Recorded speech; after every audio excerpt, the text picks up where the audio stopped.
세상의 이슈들을 정확하게 진단 분석하는 통찰력 구단 김종문 전도사의 세상클릭TV의 김종문 전도사입니다.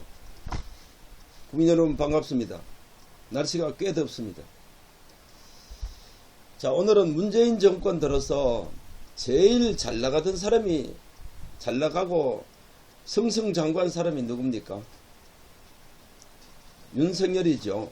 이번에 검찰총장 청문회 후보로 올라와 있는 윤석열, 그동안 하늘 높은 줄 모르고 땅이 넓은 줄 모르고 사음딱으로 시켜놓으니까 때와 장소를 가리지 않고 아무데나 찔러댔던 윤석열이가 이번에 검찰총장 후보로 올라와 있는데, 저는 이제 윤석열이 팽당할 때가 됐다, 그렇게 생각합니다. 이번에 청문회를 끝으로 윤석열이의 정치적인 생명, 정치검사로서의 생명은 끝났다. 이제 이 좌파의 속성이요, 바로 이래요. 써먹을 때까지 써먹다가 그냥 자르자니 그동안 자기들이 찔리는 데가 많고 하니까 이제 상대가 잘라주기를 바라는 겁니다. 그게 바로 청문회입니다. 이번 청문회는 다른 청문회하고 좀 다르게 제가 느껴지는 것이 뭐냐면, 자, 지난번 박영선이가 청문 보고서를 받지 못하고, 뭐 박영선뿐 아니고 여러 명이 보고서를 채택되지도 않았는데 청와대에서는 다 임명을 해버렸잖아요. 이 사람들은요, 다른 사람이 뭐 야당이 어떻게 생각하든 자기들이 맞다고, 자기들이 해야 된다고 하면 그냥 가는 거예요. 그런데 이번 경우는 좀 다릅니다. 윤석열이가 그동안 서열을 무시하고 요직을 다 맡았고 또 정부에서는 임명했지 않습니까? 그러다 보니까 아주 기고만장해서 충성을 다했어요. 그래서 사상건건 윤석열이가 끼지 않은 데가 없었고, 또 어려운 일은 도맡아서 과잉충성으로 했습니다. 하물며 우리 시민단체 청년들이 계란 2개 들고 다니는, 2개 들고 있는 걸 가지고 말 몇 마디 했다고, 협박했다고, 위협을 느꼈다고 잡아 넣었던, 구속시켰던 놈 아닙니까? 그런데 이번에는 이제 윤석열이의 생명이 끝났다, 청문회를 통해서. 자, 왜 이런 경우를 제가 예측을 하냐면,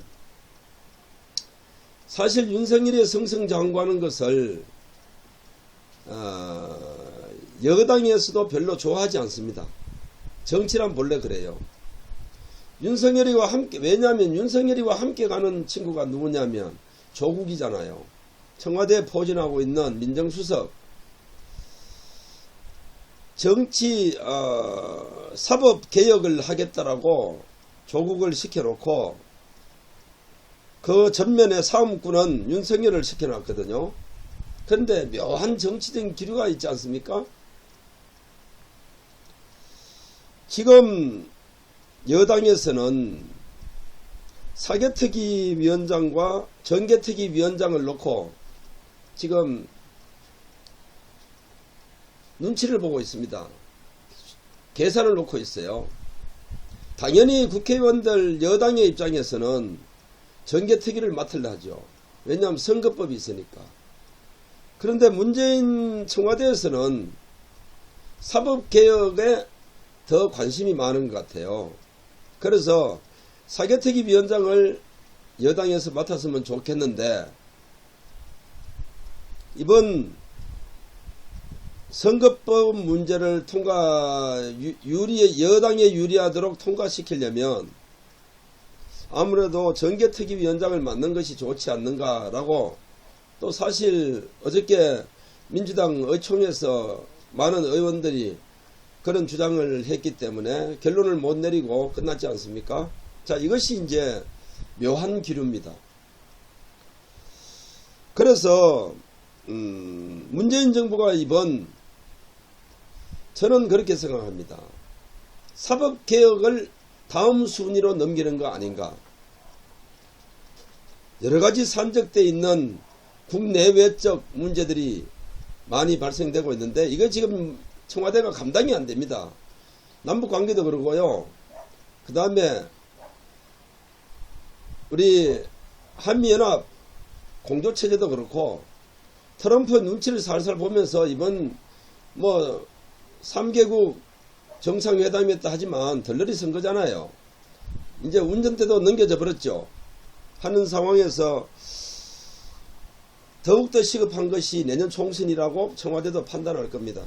그렇다면 선거법을 어떻게든 연동제로 고쳐야 될 텐데 이걸 여당에서 또 그렇게 주장하니까 은근슬쩍 사법개혁은 뒤로 미룰 수밖에 없는 상황이 저는 온다고 판단합니다. 그래서 조국과 윤석열이 한 팀을 만들어서 그 개혁을 주도해달라고 심은 것 같지만 그동안 윤석열이를 통해서 할 일은 다 한 거죠.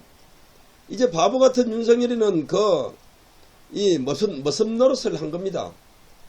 죽을지 살지도 모르고 정부의 시녀가 되어서 칼춤을 췄는데 이제 용도 폐기되는 시점이 바로 지금입니다. 정부 여당이나 청와대에서 자르면 윤석열이가 바보입니까? 그동안 알고 있는 여러가지 것들 터뜨릴 것 같고 해서 야당에서 잘라주기를 바라는 거예요. 그것이 바로 이번엔 청문회입니다. 청문회를 통해서 청문보고서가 통과하지 않으면 청와대가 곤란한 척 하면서 야당의 의견을 들어주는 거죠. 그러면서 또 한 가지 있습니다. 한국당에는 뭔가를 요구를 하겠죠. 또 이것이 정치입니다. 어떻게 보면 바람직한 정치는 아닌데요. 우리 한국당도 이런 부분을 잘 알고 가야 돼요. 이런데 덥석 물고 옳거니 이번에 이제 청와대에서 자기들이 강력하게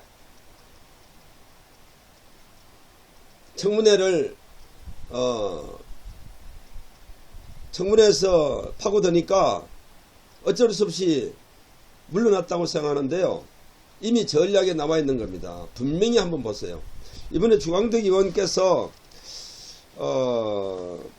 윤석열 검찰총장 후보자 청문회에 내세울 정인을 5명을 한국당에서 신청을 했는데 그 중에 3명이 출석 요구서도 전달하지 못했다는 거 아니겠습니까? 3명에게 행방이 묘연하다고 합니다. 연락이 두절됐다고 하네요.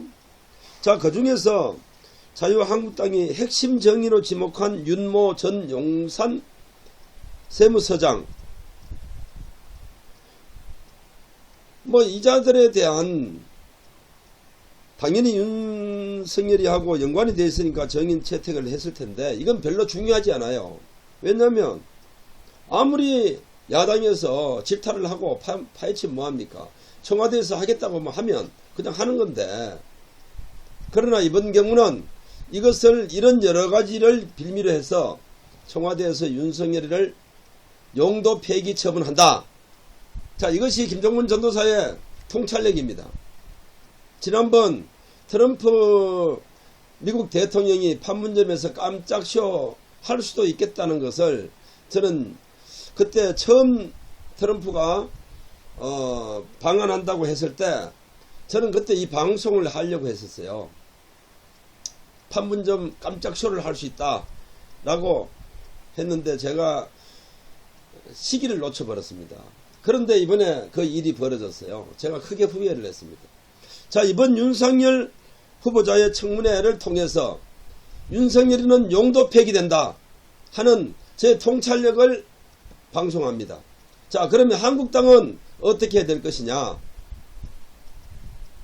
여기에 현혹되면 안 됩니다. 이미 짜여진 각본에 의해서 청와대와 집권 여당이 가고 있는데 이것을 협상의 도구로 삼아서는 안 된다는 뜻이에요.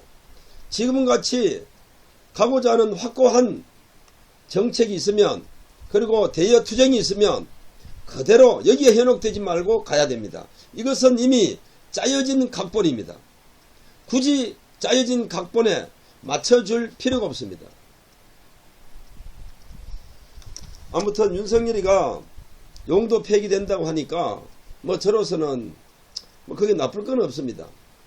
그런데 이런 것들이 바로 좌파들의 속성입니다. 또 그 어떤 사람들이, 어떤 인사들이 이런 용도 폐기가 될지 한번 지켜보십시오. 간경화 곧 용도 폐기됩니다. 깊이도 없는 외교부 장관, 영어 몇 마디 할 줄 안다고 세워놓는 이런 정권. 어느 패널이 방송에서 이런 얘기를 했습니다. 문재인은 그건 뭡니까? 시골에 이 차전놀이 있잖아요. 차전놀이. 차전놀이에 올라있는 사람이다. 차전놀이 하는데 그 맨 뒤에 올라서 이렇게 줄을 잡고 있는 사람 있죠? 이 사람이 할 수 있는 일은 아무것도 없어요. 싸움은 누가 하느냐? 밑에 있는 사람들이, 차전을 들고 가는 사람들이 상대와 이렇게 싸움을 하는 겁니다. 자, 오늘 그 비유하는 걸 보고 제가 참 맞는 말이다. 지금 문제는요, 청와대에서 차전놀이에 올라있는 이 사람이다. 그 나머지 사람들은 누가 하느냐? 민주노총이 하고요, 전교조가 하고요, 바로 주사파 한총련 출신자들, 이런 애들이 다 합니다. 그러니 문재인 정권은 로봇이죠. 이런 것들이 사실 아니기를 바라는데 사실이라고 생각하니까 참 서글픕니다. 대한민국의 현실이 이런 것밖에 안 되구나. 자, 아무튼 8일부터 시작되는, 그래도 청문회에 최선을 다해야 되겠죠. 이번에 김진태 의원이 투입이 돼서 한번 칼을 갈고 있는데, 뭐 사실은 칼을 갈고 제대로 또 밝혀야죠. 그러나 이것과 관계없이 청문회는 흘러간다. 청문 보고서와 관계없이 그동안 청문회 결과는 대통령 청와대에서 임명해왔다. 그러나 이번 경우는 윤석열 검찰총장에 대해서는 청문 보고서가 채택되지 않은 것을 빌미로 해서 윤석열을 용도 폐기한다. 이것이 핵심입니다. 한번 지켜보십시오. 지켜보시고 이것이 사실이면 김정문 전도사의 세상클릭 통찰력 구단을 믿어주시기 바랍니다. 오늘 방송은 여기서 마치겠습니다. 대단히 감사합니다.